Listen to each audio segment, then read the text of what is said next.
We want to spend the rest of the time sort of looking at a strategy for realizing this sort of broader vision that we all seem to share.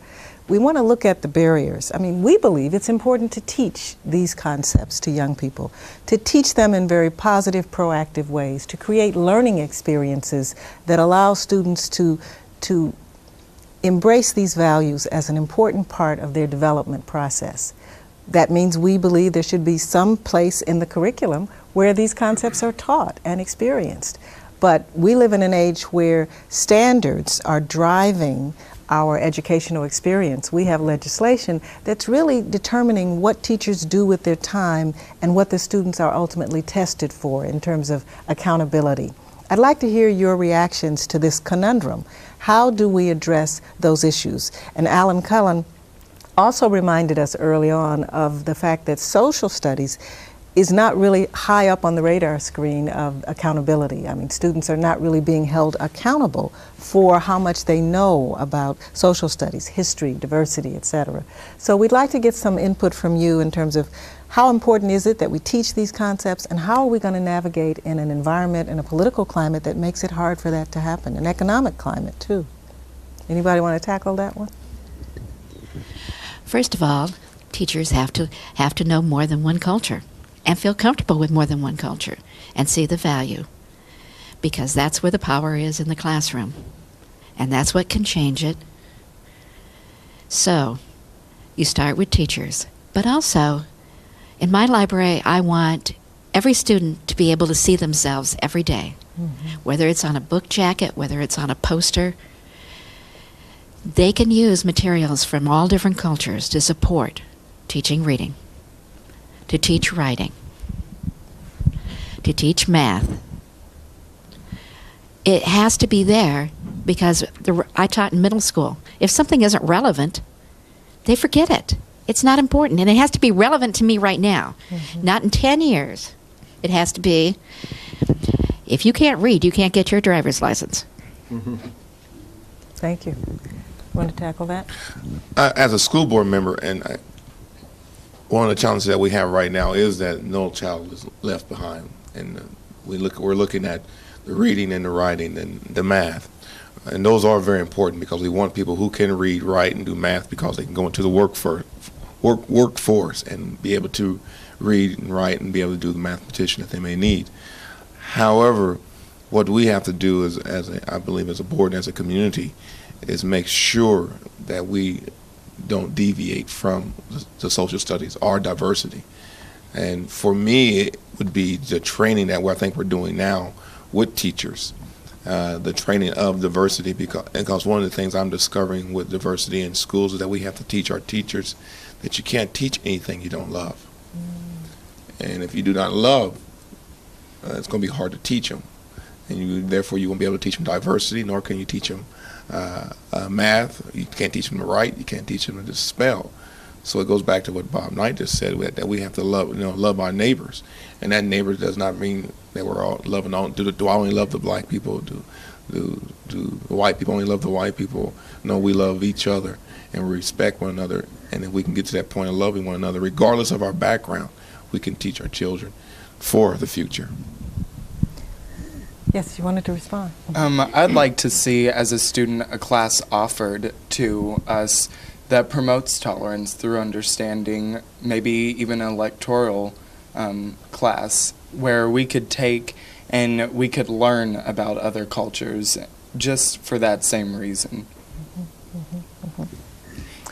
Gail, you've referred to this as a conundrum, and it is in many ways, and yet I think the way that we bring about change is through an education process, just like the curriculum is a piece of education. Employers are looking for people that not only know math and science, but that can communicate effectively in the workplace. Productivity hinges upon people from different backgrounds being able to work successfully together, not just be housed in the same building.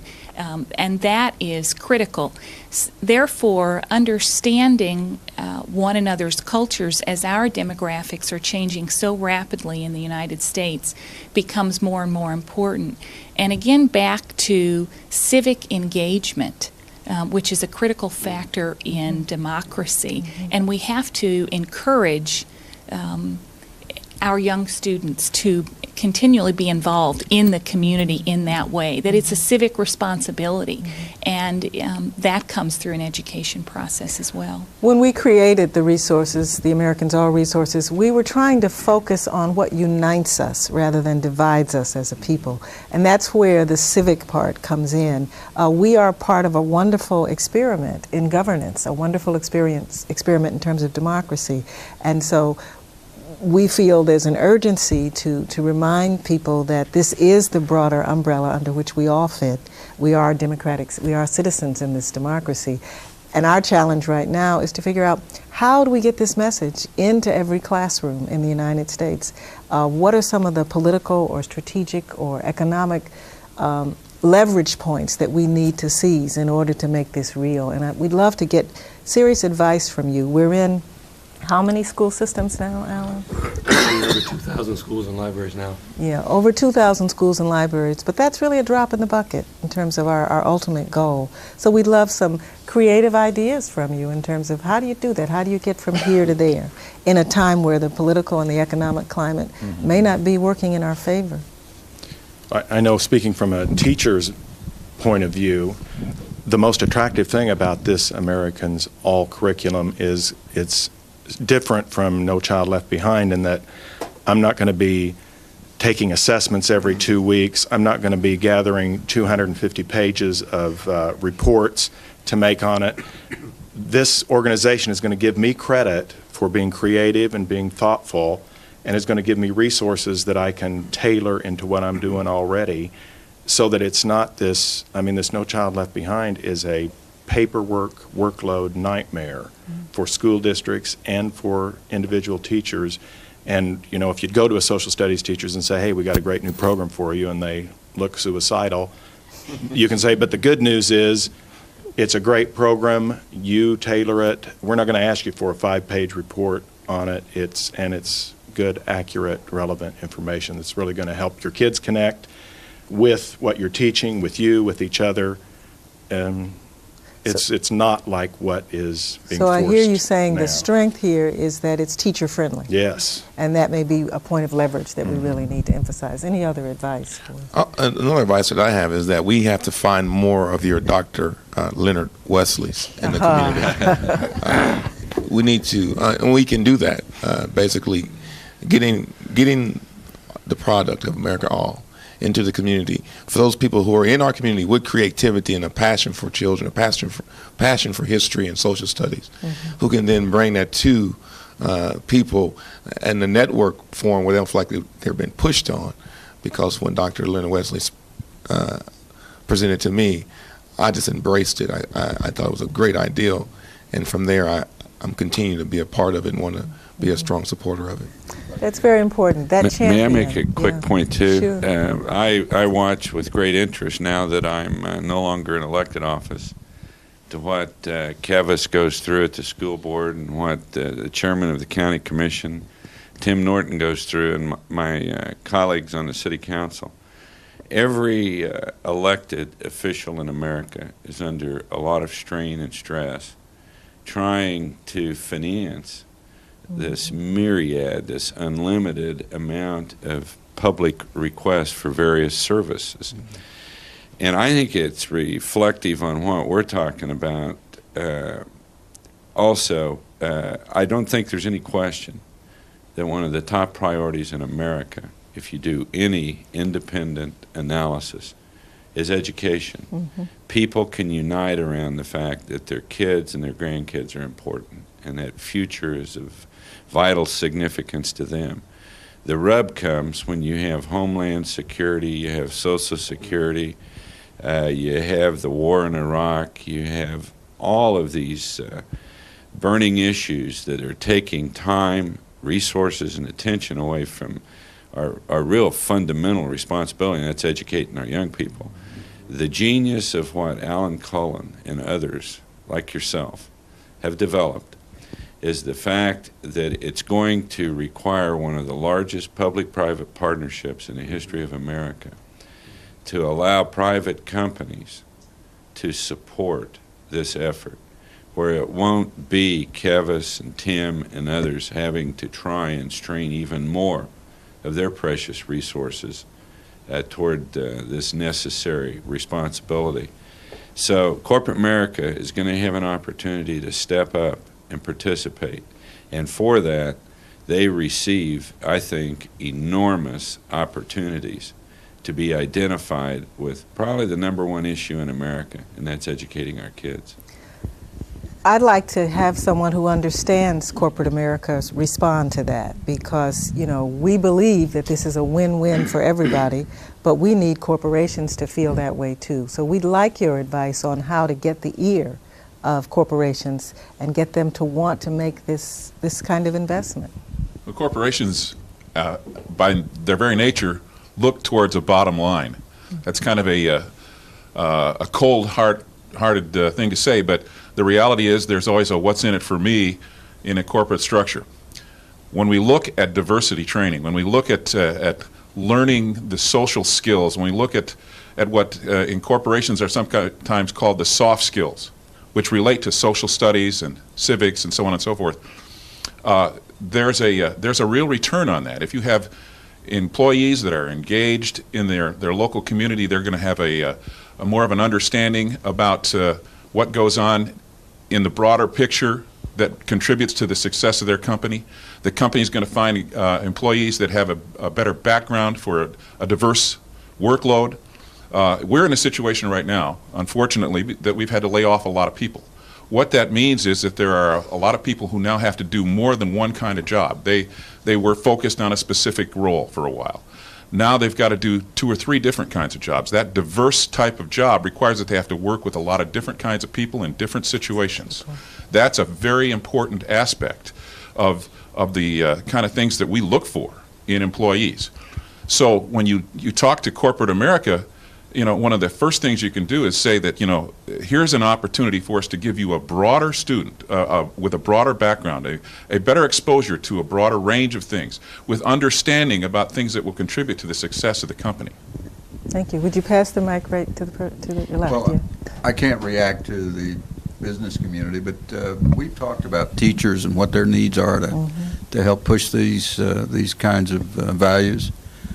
But in the fire service, over the years, we've come to realize that the younger, the better.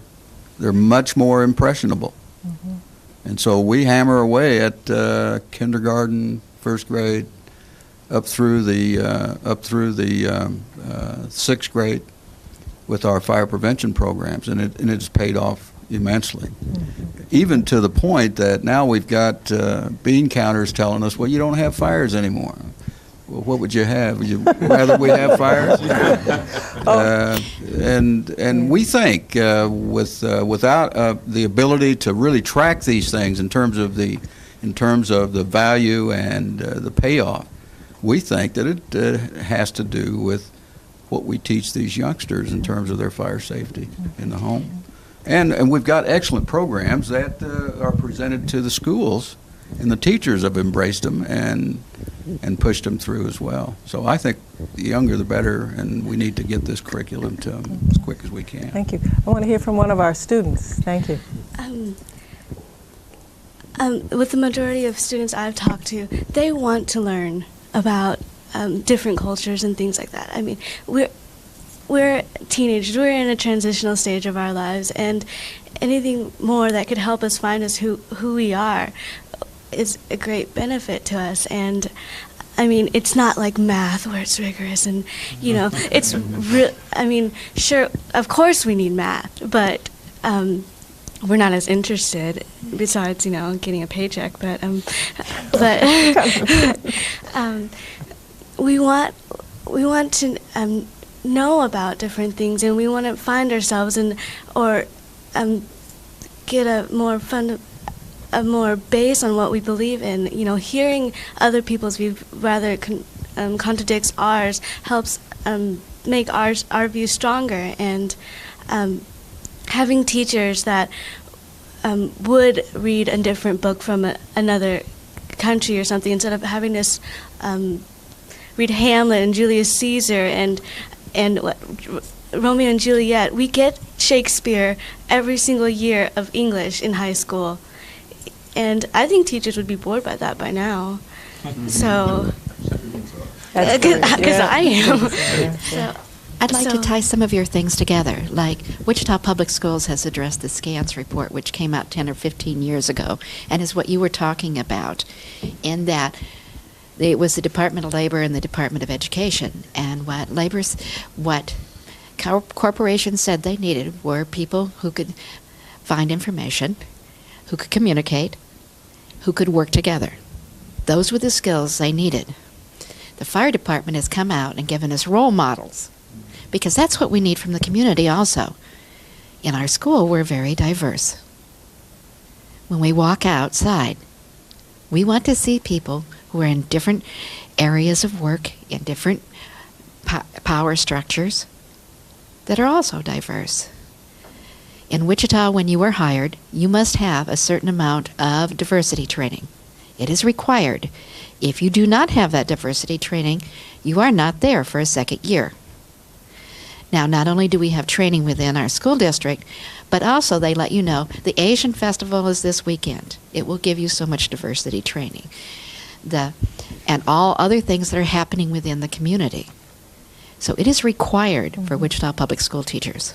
It looks like time is moving for us, so did you want to add to that? Yes. Well, I just think it's incumbent on elected officials, and I happen to be one of them in the panel here, to make sure that democracy is upheld at the local level, that people see that it's modeled, that politics doesn't have this ugly connotation, because there's such a disconnect, and I'm talking probably not down in the schools, but with the general public, the voting public. You know, when you look at 20% people vote in local elections, it is abhorrent on elected officials. I mean, sometimes I almost feel like I'm the ugly American because I've sought to be in public service and civic involvement. And we've got to take a macro approach for people to be re-engaged in that. And I don't know how you tell your kids that without everybody signing up for it. I think it's my role to always sell that to the community, to seek the higher level, to have high ethics and standards, to communicate that democracy is the elected officials. That's how it works. That's how we deliver it. And we have to hold up that standard. And it is tough. I know Bob knows that. Sharon Ferry knew it. Kevis, you're new at it, but you're going to know it. And we have to be the standard bearers of what democracy looks like to the young people in our community, so that they aspire to want to learn about civics and geography and the diversity that we hold so dear. Yeah.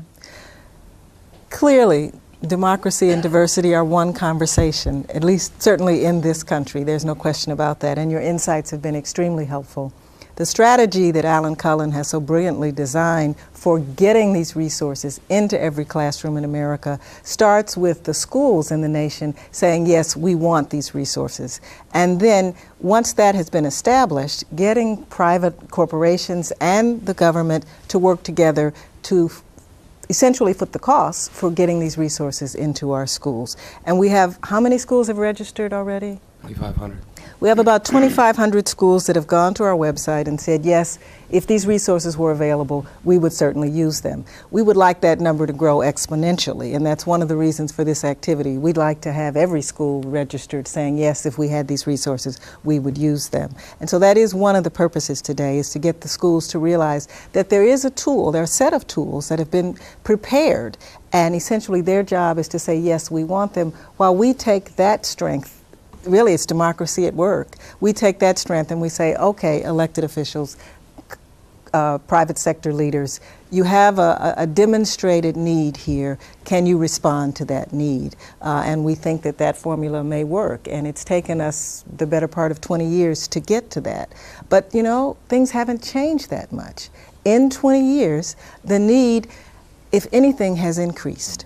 And the issues that you defined, Mayor Knight, Bob Knight, the war, the priorities, the economics, those issues make it more urgent for us to deliver these resources. Even though they may make it less easy for us to do it, they certainly make it more urgent. And I'm going to ask Alan Cullen if he wants to say some final words as we draw to a close. A social studies teacher came up with a line, and she didn't take authorship, so I won't take authorship, but she said she never saw two countries go to war over a badly resolved math problem.